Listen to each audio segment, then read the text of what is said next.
All right, folks, welcome back. Rudy Alpha Investments. Due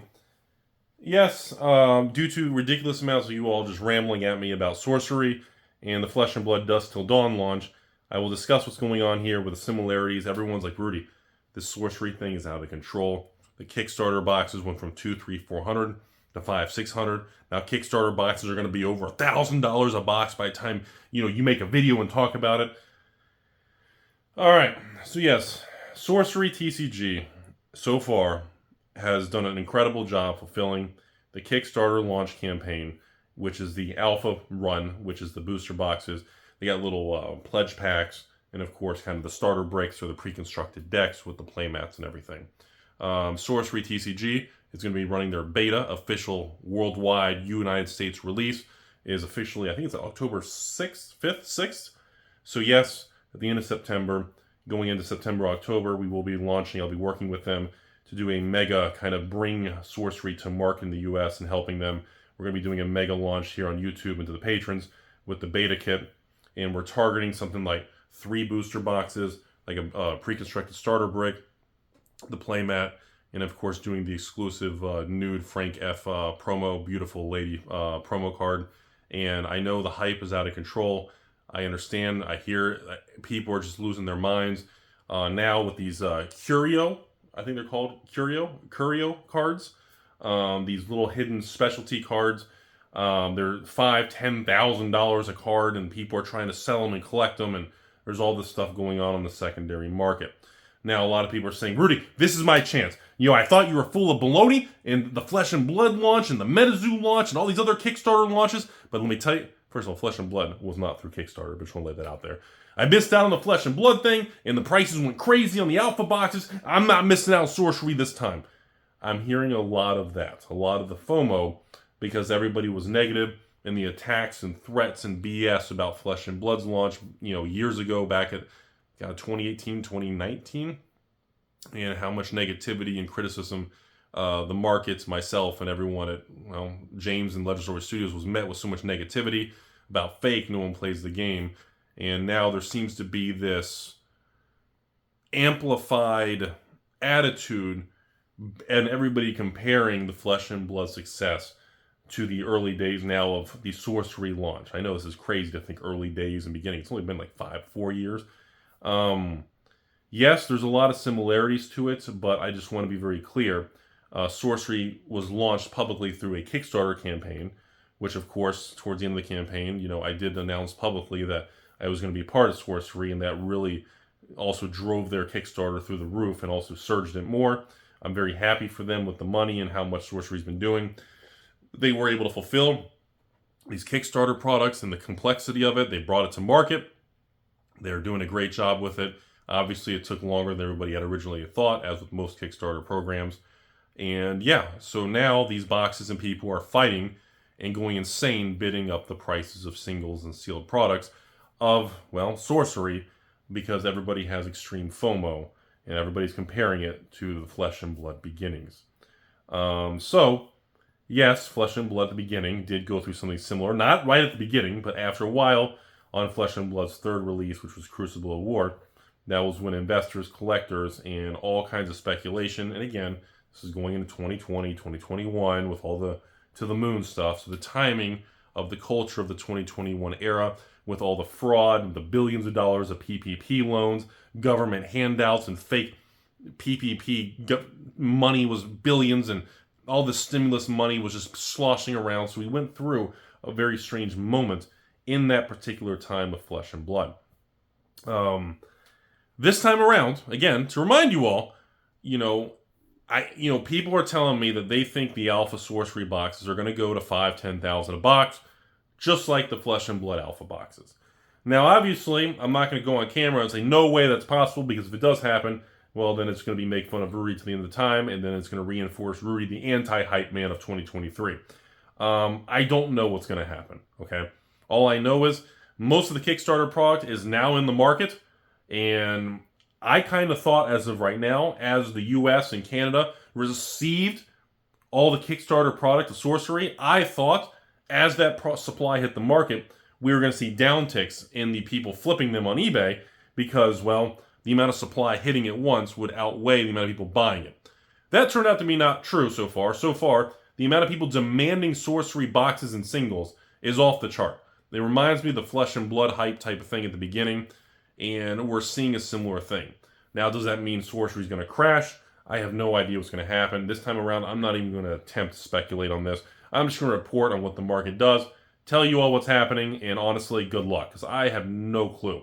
Because we're in 2023, high interest rates, high inflation, the average consumer is very tight financially, and now this thing is going to the moon and people are going crazy again. I have no clue. So I'm going to tell you this is what I see happening, and maybe $1,000 a box for these alpha boxes is going to be considered cheap, and maybe something happens and big whales move in and push it to $5,000-$10,000 a box, or it crashes back to $300-$400. I have no idea what's going to happen, folks. But I think what's most interesting about this scenario is what does remind me of Flesh and Blood is that the secondary market singles seems to be doing a lot of the driving for the box prices, because I noticed the single cards seem to be pushing up in price, and then the sealed boxes seem to have followed. Does that make sense? It's like the bidding on the singles keeps going higher, and everyone's going, wait a minute, if these singles are that high, it's almost an arbitrage thing, where people were buying so many sorcery, people were going on eBay and buying any sorcery box for $300, $400, $500, because they were just opening every box.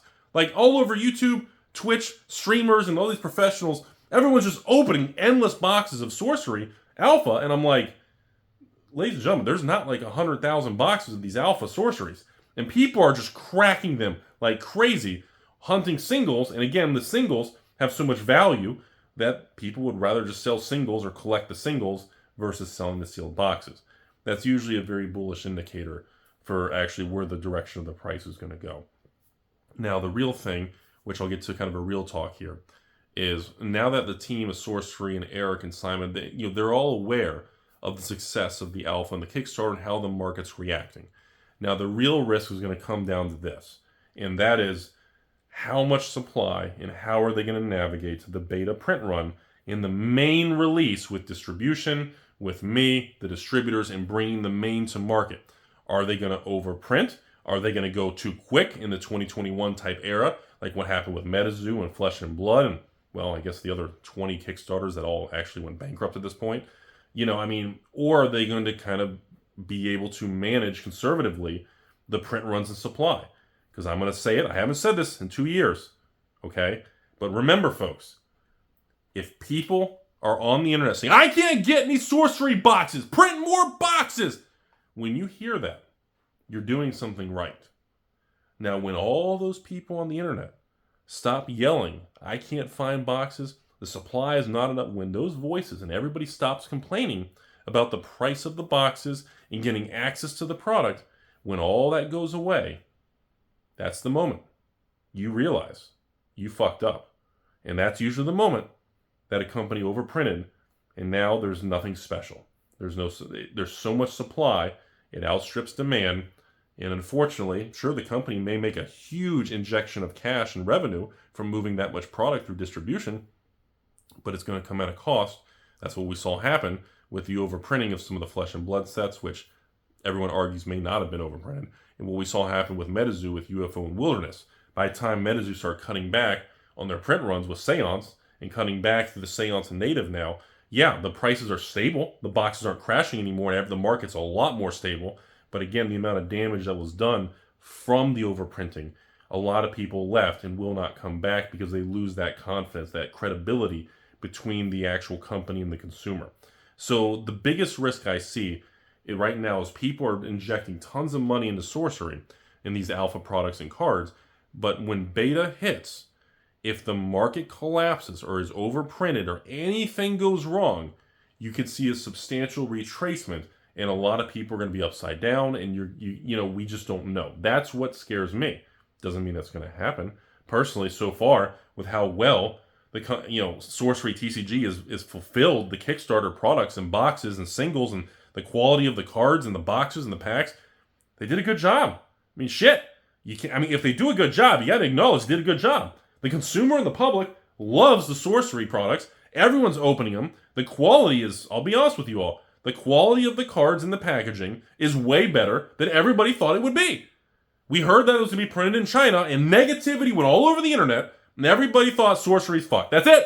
Sorcery's going to zero. Sorcery's going to go to -0, where if you open a pack, you have to send them $5. Like, that's what, negativity, just, it's the internet, If you're positive and I say something positive, everybody deletes the video. If I start ranting, everybody, oh, Rudy's ranting, better watch. But Sorcery's printed in China. They worked it out. I don't know how they did it, but whoever they worked with, whatever company, they did a good job. The cards look good.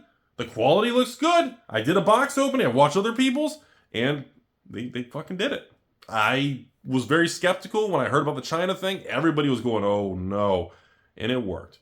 So now, to me, that has proven that, well, we can't sit here and say Sorcery and these guys don't know what they're doing. They fulfilled a massive Kickstarter campaign when the average Kickstarter, if it blows up, hell, half the time they don't even fulfill it at all. Half the time they screw it all up. You know how many Kickstarters fall apart or just run away with the money? It's like a meme, an internet joke of how, oh yeah, I funded the new Kickstarter thing that takes me to space. And then all of a sudden the guy just disappears. They did a good job. And, you got to give them credit. And right now, the market is rewarding Sorcery TCG. The market is rewarding them for doing a good job. Because the people are happy. The players are loving it. Collectors are loving collecting it. Investors want a piece of it because they think it's going to be big in the future.